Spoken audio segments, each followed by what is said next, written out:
Ito yung mga pasalubong ng anak ko. Lagi yan, tuwing uuwi, laging may pasalubong sa akin. Ayan, mga favorites ko. Pinapasalubungan ako. Thank you, nak. Favorite ko talaga tong, lalo na tong leche plan. Favorite na favorite ko yan. Salamat, nak, sa mga pasalubong. Huwag naman lagi. At ako na may nauumay din. Lagi yan sa tuwing uuwi may pasalubong. Ito naman ang aking alaga, oh, gala ng gala. Nakita niya may kinakain na naman ako, oo. Ayan, ganyan yung alaga ko na yan. Ito naman nag-add ako ng carrots. Ayan.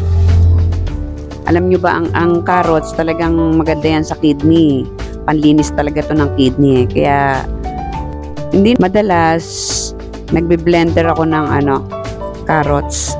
Mas maganda kasi ang i-blend para tunaw na tunaw siya. Madaling inumin, dire-diretso kagad. Pwede rin naman yung inad-add, kaya lang medyo malalaki kasi, kaya mas gusto ko yung bine-blender. Ayan, nagagalit si Timmy, yung aking ibon. Maingay kasi ang tunog ng blender. Pag naririnig niya yan na tumutunog, nag-iingay ang ibon ko na yan. Wala akong nilalagay dyan na asukal o kahit ano. Plain lang talaga siya na carrots. Madali lang naman siyang inumin lalo't ganyan na tunaw na. O, dire-diretso mo lang yan inumin. Kahit kalahating buong carrots o kalahating carrots, ayan, ibe-blender mo lang, tapos lalagay mo lang sa kaunting tubig. Tapos pwede mo nang inumin.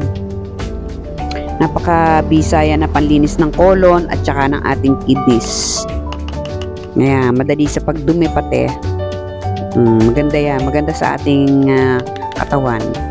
Salamat po sa pag-watch. Bye-bye.